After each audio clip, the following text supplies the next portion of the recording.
Student today we are going to study about the previous class में हमने महमूद गजनी के बारे में पढ़ा था, जिसने भारत पे कितनी बार अटैक किया था? 70 टाइम। इसके बाद चलते हैं बेटा पढ़ने के लिए हम लोग the king administration of the kingdom, कैसे शासन चलता था। The king were throughout gifted with the divine qualities they assumed like Maharaja Dhiraj, वो महाराजा धीराज की पद धारण करते थे।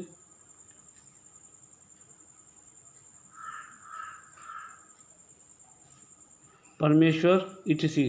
These terms means a lord or god. Kingship was hereditary. Kingship क्या थी? Hereditary थी. They enjoyed unlimited power and were the commander of the force. They took upon the role of judge in the case of dispute. They were appointed a council of ministers, helped them in administration, and departments were allotted to them. Officials were appointed to look after the laws and order to collect revenue. Villages were the smallest unit of administration, and the headmen look after the administration of the village. In cities, there were local communities to look after the affairs of the cities. Revenue.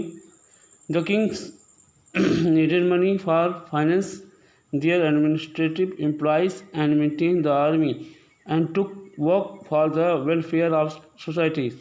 Money was also needed to fight a war and finance the construction of old places and temples. Money collected was at the given way as a reward to selected people. Clear है बेटा? Selected people को ये लोग gift भी देते थे। Revenue collection कैसे होता था, कैसे वहाँ राजस्व वसूला जाता था। The various ways of collecting money as ways follows. Farmer द्वारा कैसे लेते थे? Farmer were required to give a part of their earning in a crops and its value to the king, मतलब कि जो किसान पैदा करते थे अपना अनाज, उसका एक हिस्सा मूल्य किसी राजा को देते थे। Other people like traders and artisan also required to give a tax in the kind of cash to king, और अदर लोग जो होते थे वो कैश देते थे। Eight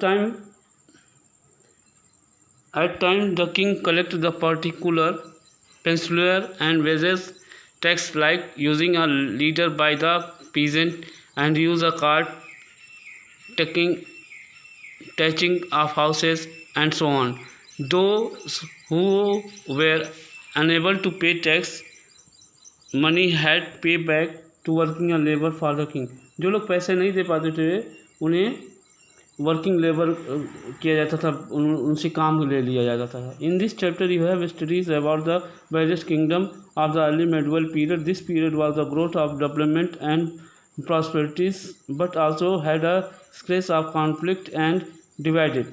You will study about the later Mughal period in this book. इसके बाद हम लोग later Mughal period के बारे में पढ़ेंगे। हम लोग केस स्टडी चोलों के बारे में पढ़ने चलते हैं। The Chol dynasty is one of the ancient dynasty which ruled in South India. It maintained a prestige order and Sangam as, मतलब बेटा ये संगम एज एक नई चीज़ है आपके पास, संगम as. But gradually it reduced to become a hereditary of Pallavas. It again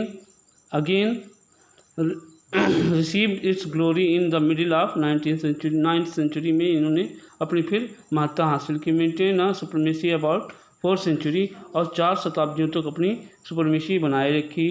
able the ruler of this dynasty Vijayalaya was the founder. इसके Chola dynasty के संस्थापक कौन थे बेटा? Who is founder of Chol dynasty? Vijayalaya was the founder of Chol dynasty. He belonged to the chiefman family of Chols of Udaipur. वो कहाँ का था? उदयपुर का था। He broke away from the Pallavas.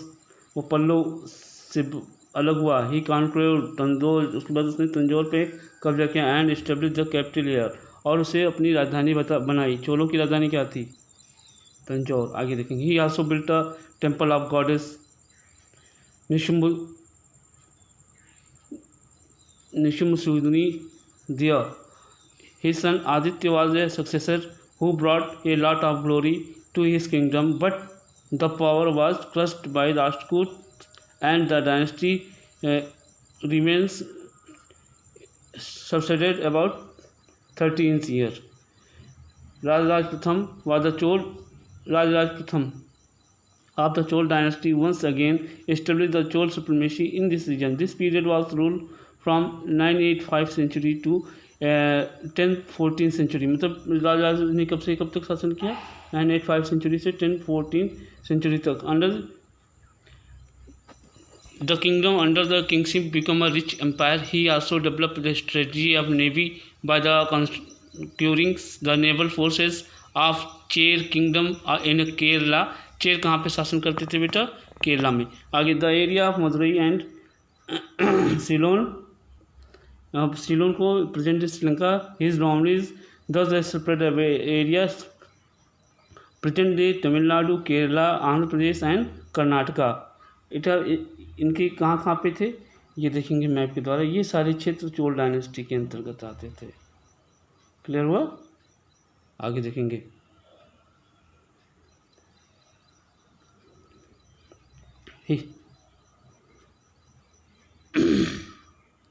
He also ventured the north and conquered the part of Gangetic plain.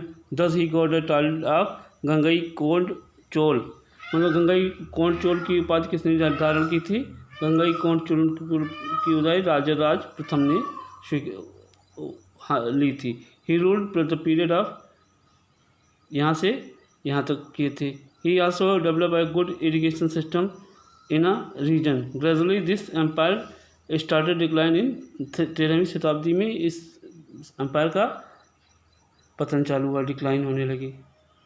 Administration. Chola ruler devised a well-structured administrative system for effective governance.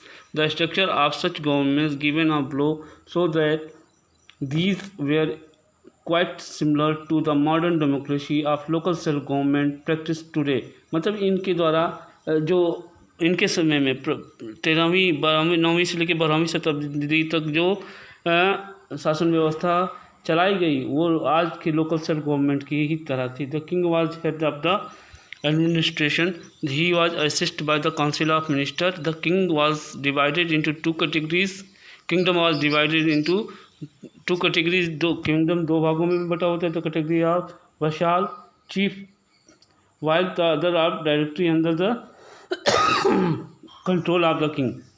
वशाल जो होती थी बेटा, वशाल के अंतर्गत जो भी चीज़ें आती थी वो डायरेक्ट कंट्रोल किंग के अंतर्गत आती थी. Directly govern region were sub division into district is called nadu. Further nadu were divide into kurram. इसके बाद इन्हें नाडु में बांटा जाता था, फिर कुर्रम में बांटा जाता था. आगे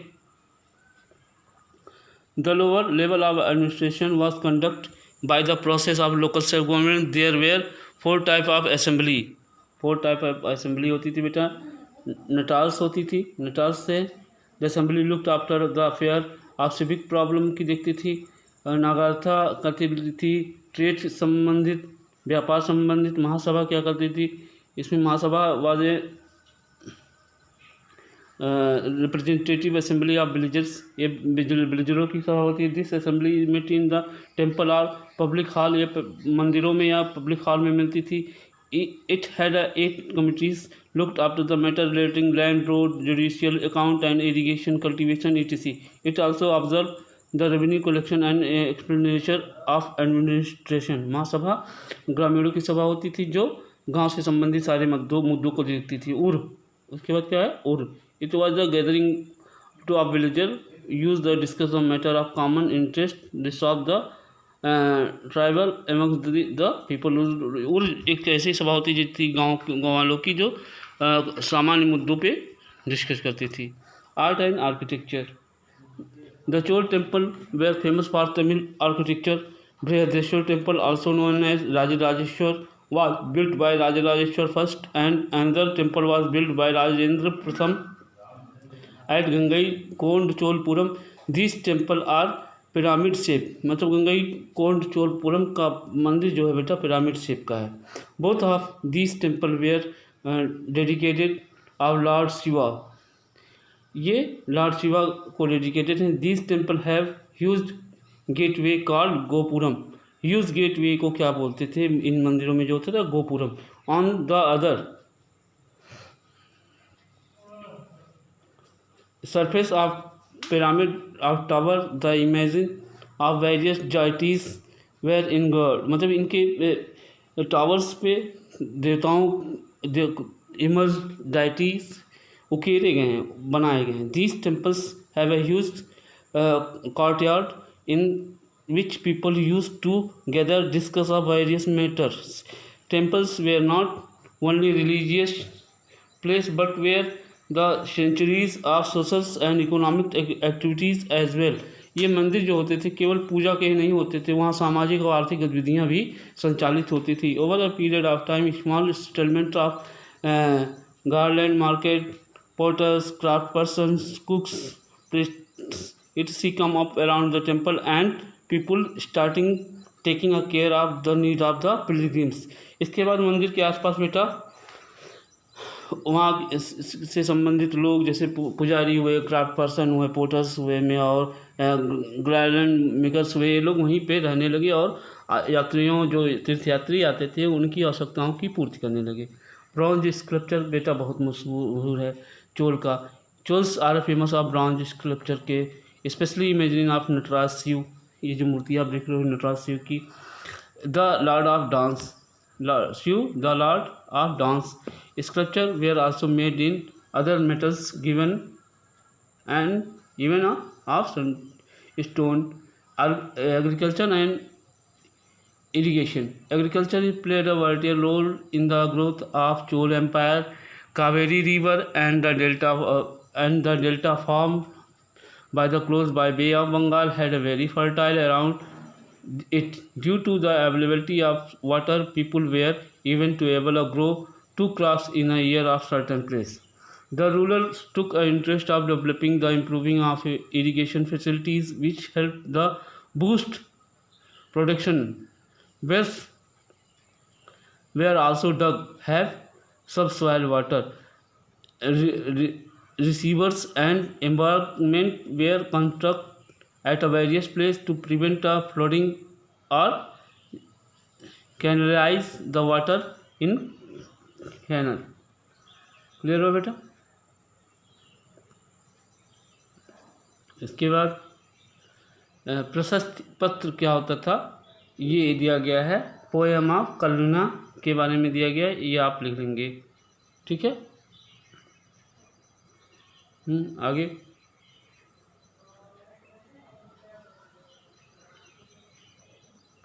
देखेंगे इसमें